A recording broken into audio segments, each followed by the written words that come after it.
The message came in on a Tuesday afternoon, right after Grace had finished folding laundry and was about to start dinner. Her phone buzzed with a notification from her sister. "Hey, sis, can you watch the kids this weekend? Ryan and I are touring a lake house." Grace stood frozen in the kitchen, her fingers still damp from rinsing vegetables. She read the message again, slowly this time, as if somehow she had misunderstood it. But the words hadn't changed. Ryan, her ex-husband, touring a lake house with Amber, her little sister. They weren't even trying to hide it anymore. The sound of Eli and Zoe giggling in the living room pulled her back to the moment. Her children, 2 living, breathing pieces of the life she used to have. A life that, not long ago, she thought was solid, unshakable. She'd loved Ryan since college. They built a home together, raised 2 beautiful kids, and survived job, losses, health scares, and sleepless nights with teething babies. And now, he was playing house with her sister. The worst part wasn't the betrayal. It was the casualness of it all. Like she was a forgotten coat left at someone else's party. Useless, outdated, no longer needed. Grace didn't reply. She placed the phone down on the kitchen counter with a steadiness that surprised even herself, and slowly turned back to the cutting board. The knife in her hand no longer trembled. Something colder had settled inside her. Quiet, deliberate, sharp. Because if Amber and Ryan thought she was just going to crumble, they had no idea what was coming. Before we jump in, tell us where you're tuning in from. And if this story touches you, make sure you're subscribed, because tomorrow I've saved something extra special for you. The first time Grace ever heard Ryan laugh, they were in line for coffee at the campus bookstore. She'd just spilled an entire smoothie down her white hoodie and muttered something about karma-hating punctual people. He turned around, grinning like the world hadn't just watched her embarrass herself, and said, "Well, at least you made an impression." Back then, everything about him felt warm. His hands, his voice, the way he listened like she was the only person in the room. Grace fell hard. They graduated together, moved into a tiny rental with hand-me-down furniture, and got married on a foggy October morning with only 20 people in a borrowed veil. And then came Amber, Grace's baby sister, 5 years younger, impulsive, wild, and heartbreakingly beautiful. She was the kind of person who walked into a room and turned the air electric. People didn't just notice her, they orbited her. Grace had spent most of her life brushing off comparisons. "Your sister's got fire," people would say. "But you're steady. You're the one people count on." What they didn't say was that fire steals all the oxygen. And sometimes, steady gets left behind. Amber was supposed to be temporary, just crashing with them for a few weeks between apartments. That few weeks turned into 3 months, then 6. Grace tried not to read into the long glances across the dinner table, the way Amber laughed too hard at Ryan's jokes, or how Ryan started dressing sharper, getting home later, sleeping lighter. But deep down, her body knew before her brain caught up. Something was slipping, something cold and hollow was moving in. It was the little things at first. Ryan stopped asking how her day was. He forgot their anniversary. He'd come home smelling like expensive cologne that she didn't recognize, shrugging it off with, "Just a client lunch." And Amber? She'd started calling Grace Big Sis in a sing-song tone that felt more mocking than affectionate. Grace told herself she was imagining it, that sisters don't do this, that husbands don't just disappear emotionally and fall into someone else's orbit. But she wasn't imagining it. She just wasn't ready to see the truth yet. That would come soon enough. The truth came in the form of an email. Grace hadn't meant to find it. She wasn't snooping, not really. She was looking for a receipt in their shared inbox, something to help balance the budget now that Ryan had decided to pause their joint savings for what he called personal clarity. But instead she opened a thread titled Lake House. It was from Amber. Grace's hands trembled as she read the words. Rye, this place is perfect. Picture us waking up with coffee by the water. No more hiding. Just us. You and me. Finally. There were photos attached. Of the two of them, Amber, in Ryan's hoodie, barefoot on a porch Grace had never seen before. Ryan holding a wineglass, smiling like the future was already written. The pain came in slow waves. Not loud, not violent, just steady. Like the lake they were dreaming of, still on the surface, deep and dark beneath. Grace sat frozen in her kitchen, the smell of overcooked pasta clinging to the air, the sound of the dishwasher humming softly behind her. Everything around her looked the same. Clean counters, family calendar on the wall, framed wedding photo by the fridge. But everything had changed. When Ryan walked through the door 2 hours later, Grace didn't yell. She didn't throw things. She didn't ask why. She just said, I know. He blinked. Know what? About the lake house, she replied, calmly though her voice shook. And about Amber. Ryan said nothing at first. Then he sighed. Actually sighed. And sat down like this was all just exhausting for him. It just happened, Grace, he muttered. I didn't plan for this. Grace looked at him. This man she had loved, shared a life with, believed in, and for the first time she felt absolutely nothing. Not rage, not heartbreak, just clarity. She packed her things the next morning. He didn't ask her to stay, and Amber? She sent a text 2 days later. Hope we can still be sisters someday. Grace didn't reply. But she did make a promise to herself, right then and there. This would not be the end of her story. It would be the beginning. Grace moved in with her cousin temporarily. A tiny guest room with peeling wallpaper and a window. That didn't quite close. But it had something her old house never offered in those final months. Peace. The silence didn't ache like it used to. It healed. She spent her days walking along the river trail behind the neighborhood, scribbling in a journal she'd found in a moving box marked college stuff. The pages filled up quickly, not with rage or sorrow, but with ideas. Thoughts she hadn't let herself think in years. Things like, what if I started painting again? Or, I always wanted to open a studio, didn't I? Everywhere she looked, she began to see little sparks of the woman she used to be. Before Amber, before Ryan, before she became the one holding everything together while being quietly erased. One morning, Grace stopped by a rundown art co-op downtown. The place smelled like turpentine and old dreams. But there was a corner space for rent, tiny but full of light. The landlord, a wiry man named Carlos with paint under his nails, squinted at her application. You sure you want to do this? He asked. Grace looked around the room. No, she admitted, then smiled. But I'm going to do it anyway. That afternoon, she took out what was left of her emergency fund and signed the lease. She named it Studio 17 after her daughter's birthday, July 17th.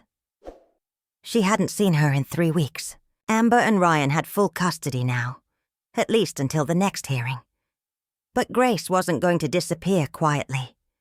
She painted during the day, taught beginner classes at night, and slowly, the space filled with color, laughter, and something she hadn't felt in a long time.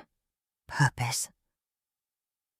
One night after locking up, She stood in the middle of the studio, breathing in the smell of fresh canvas and possibility. She didn't have a lake house. She didn't have her old life. But she had herself. And that, she realized, was finally enough. The first time Grace saw them again was at the county courthouse. Amber walked in first, still impossibly put together, in a sleek navy dress and high heels that clicked like punctuation. Ryan followed, wearing a smug expression that made Grace's stomach turn. They barely glanced her way. She was just the woman they had already written out of the script, but they hadn't read the new draft. The custody hearing was tense. Grace had filed to reopen the agreement, citing emotional manipulation, financial coercion, and the undeniable trauma caused by her husband's affair with her own sister. Amber's lawyer called it a personal family issue, not a matter for court. But Grace's lawyer, a sharp, quietly lethal woman named Noelle, stood and said, "Family trauma is a legal issue when it involves the care and well-being of a minor child." Then she handed the judge a letter. It was written by Chloe, bent in shaky but deliberate handwriting. Chloe had described how she missed her mom, how she didn't understand why her aunt now tucked her in at night, how she wished she could go back to painting with her mother on Sunday afternoons. "She didn't yell," Chloe had written. "She just went quiet. I think quiet is worse." Grace felt her chest tighten as the judge read it silently. Even Ryan looked uncomfortable. Amber shifted in her seat, face unreadable. Later, in the hallway, Amber pulled her aside. "You're really doing this?" she whispered. Grace met her gaze. No more tears, no more begging, just truth. "You already took everything. But Chloe's not a thing. She's my daughter." Amber looked down. "You weren't even alive for the last few years. You were fading away, Grace." Grace blinked. "And you were happy to finish the job?" Amber didn't respond. Back in the courtroom, the judge ruled for shared custody, pending a full evaluation. It wasn't everything, but it was a start, a foothold on the cliff. That night, Grace opened Studio 17 late. She stood in front of a blank canvas, heart racing, and for the first time in years, she didn't paint her pain, she painted her power. Fall came quickly that year, wrapping the small town in golden light and brittle winds. Studio 17 became a second home to Grace. Not just a place to work, but to breathe, to reclaim. And people noticed. Neighbors stopped by to browse, then stayed to talk. A local writer asked if she could host a women's journaling circle in the studio once a week. Grace said yes. A high school art teacher reached out and asked if Grace would mentor a few seniors with talent, but no direction. Grace said yes to that too. By October, the studio had a waiting list for private sessions. She didn't speak of Ryan and Amber unless someone brought it up. And when they did, she simply smiled and said, "They're part of the past, and I'm not living there anymore." One Friday, Chloe came to spend the weekend. She had her backpack slung over one shoulder and a shoebox under her arm. "What's that?" Grace asked as they set it on the kitchen table. Chloe lifted the lid. Inside were small canvases, watercolor hearts, houses with sunlit windows. One canvas just said, "Home," in blocky purple letters. "I made these," Chloe said quietly. "At school. I saved them." Grace's throat tightened. That night, they painted side by side at the studio. Chloe in her own corner, Grace near the front window. The soft hum of jazz filled the space. The town glowed outside, flickering like a second chance. At one point, Chloe looked up and said, "Mom?" Grace turned. "I know Dad says it's better now, that I'll understand when I'm older. But I already understand. I don't want fake better. I want real." Grace crossed the room and wrapped her daughter in her arms. "You and me," she whispered. "We're building real." And in that moment, under the quiet hum of the lights and the scent of wet paint, Grace felt something she hadn't in years: peace. The invitation came in the mail on a Monday, cream-colored envelope, gold cursive lettering, the kind you send when you want to impress someone or remind them what they lost. Inside was a glossy card that read, "Please join us for the grand opening of Amber and Ryan Hartwell Interiors, an evening of celebration, champagne, and luxury."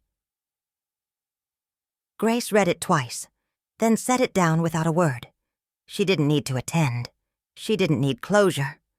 But something in her stirred. Not revenge, not spite, just completion.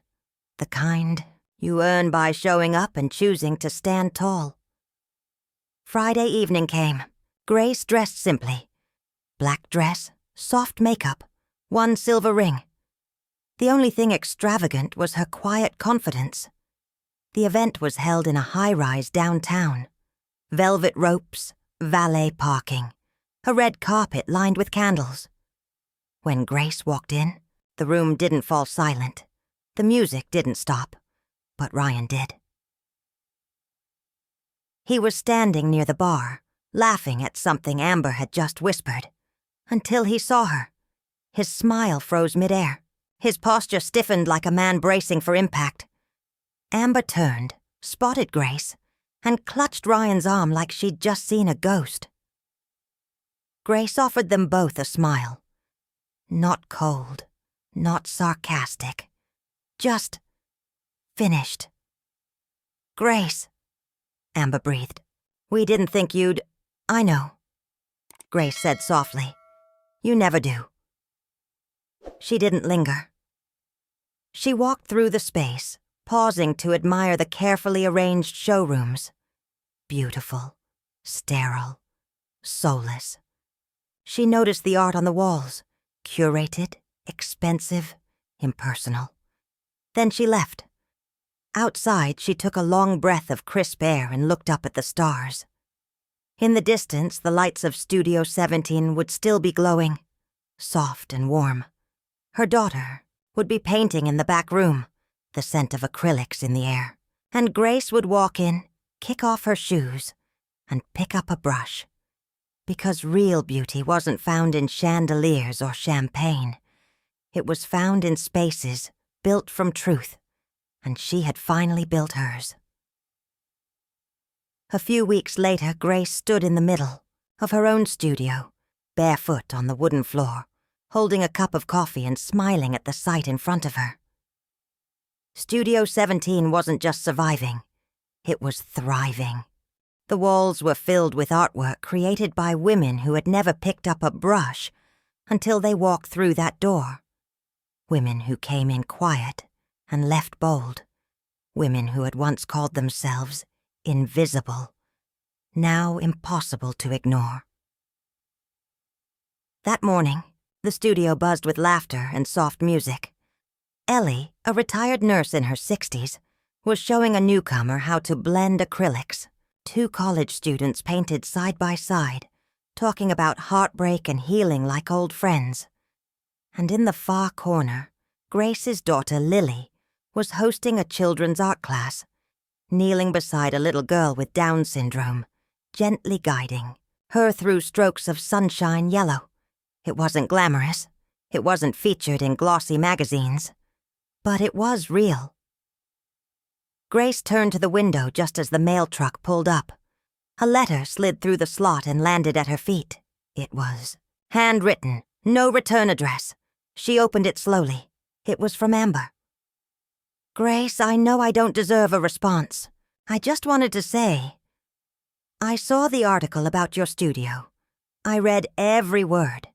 You've built something extraordinary. And for what it's worth, I'm sorry. Amber." Grace held the letter for a long time. Not out of anger, not even forgiveness, but gratitude.